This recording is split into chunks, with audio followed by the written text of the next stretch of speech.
Mr. Joshi, there are some regular parts. In the same way, there are some occasional points also in inquiry letter. You have studied in semester 1 that there are some regular parts of business letter and some occasional parts of business letters. In the same way, there are some regular points which needs to be included in a business in an inquiry letter, and there are some occasional points also. Dear friends, look at the slide. There are 4 points mentioned in the slide which are called occasional points which needs to be included in an inquiry letter. Number 1 is mode of delivery. Now, how the goods will be sent to the buyer, that is the mode of delivery. The second one is transport expenses. Generally, the transport expenses are to be borne by the seller, but in special cases, when it is demanded in a particular mode of transport, the expenses are to be borne by the buyer also. So, that clarification is made in an inquiry letter. The third one is special packing and its charges. Generally, the manufacturers they pack the goods in a good quality of hemp or in good quality of wooden boxes also or paper boxes also. But when it is necessary to pack the goods in a particular way, in a precise way, the packing charges has to be borne by the buyer also. So, that clarification is made in an inquiry letter which is an occasional point. And the last one is sample or demonstration. Generally, the inquirer demands samples where it is available. For example, when you write an inquiry letter for some stationery items, you can demand samples, or when you order for suitings and shirtings, then you can demand a sample from the company. But in some cases, we cannot demand a sample. For example, when you are writing a letter for electronics items, we cannot demand samples. Rather, we can demand demonstration of the particular equipment or particular tool. So, these are the occasional points which needs to be included wherever necessary. Yes, friends. The next point to be remembered while drafting a letter of inquiry is a reference to the quantity. Friends, it is very much advisable because the rate of discount and the price what will be offered to you from the supplier or from the manufacturer is dependent on this thing, quantity. For example, by quantity I mean to say that what is the size of your order or what is the bulk of your order, because an idea of the quantity helps the seller to quote the best possible prices and also to make a special offer for a really large order. Let me give you an example. For example, if you go to a market to buy just one ball pen, and if someone buys 100 ball pens, so naturally you will also agree with me that the price for you who is buying just one ball pen from the market, from the shop, and the someone standing beside you who is going to buy 100 ball pens from the same shop, naturally the price for both the persons will be different.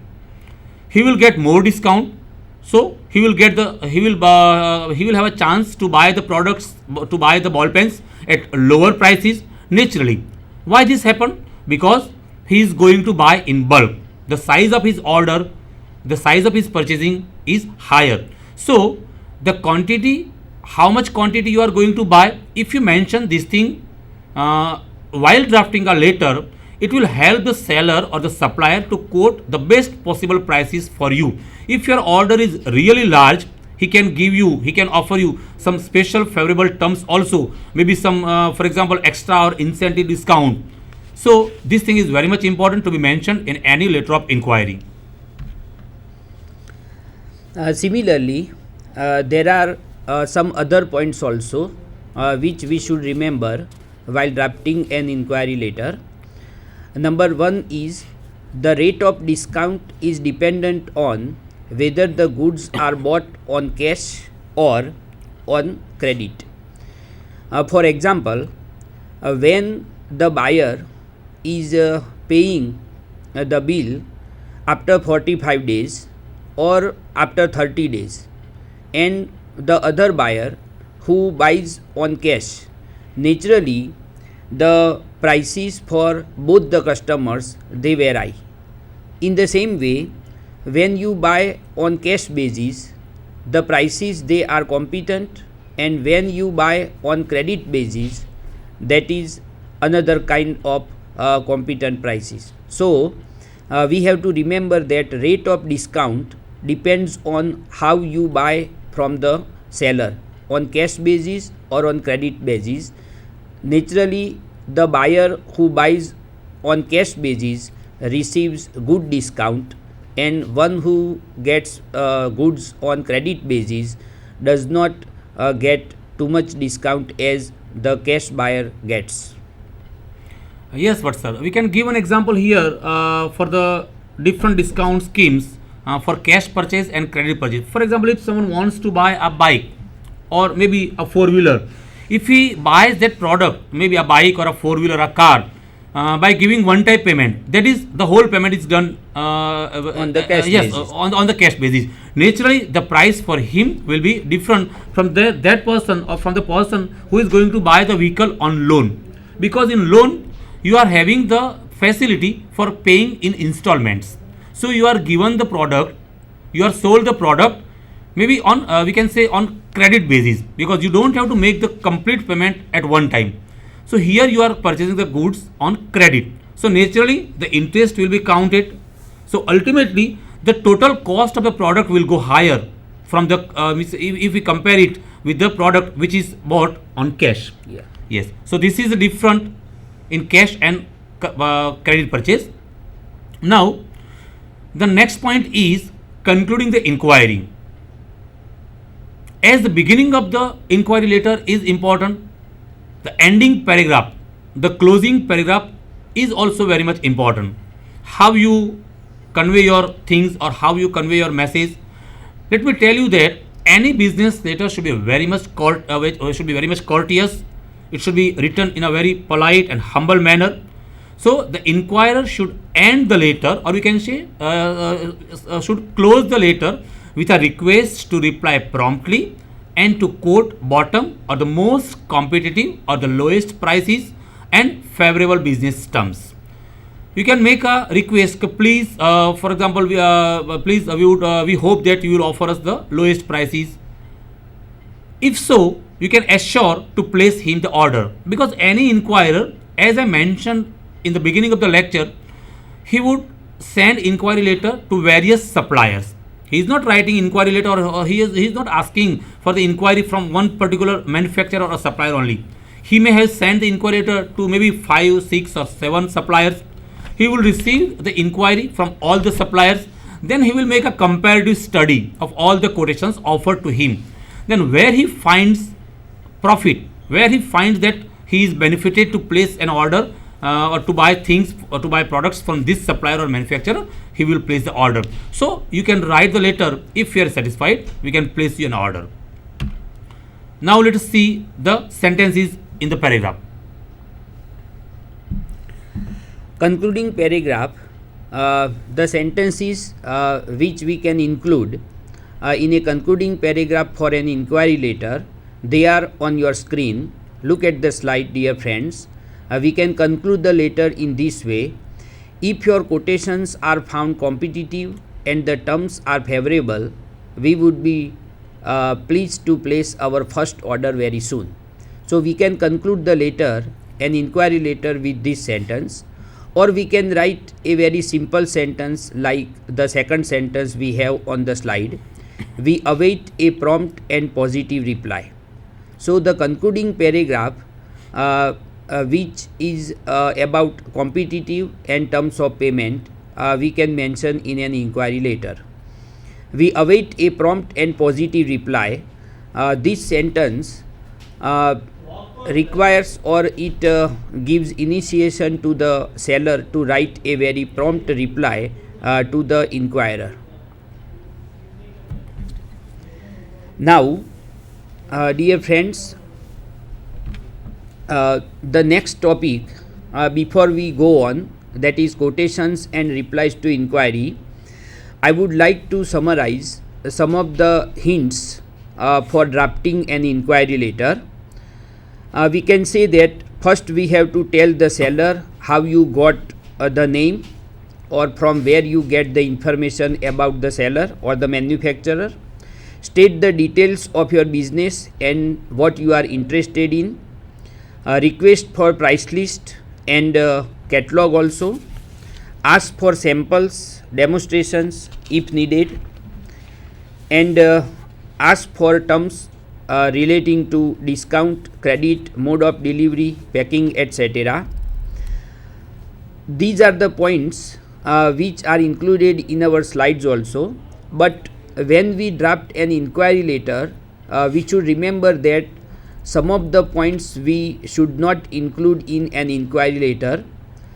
So that is, avoid lengthy and unnecessary statements, avoid repetition in inquiry letter, and avoid apologies also.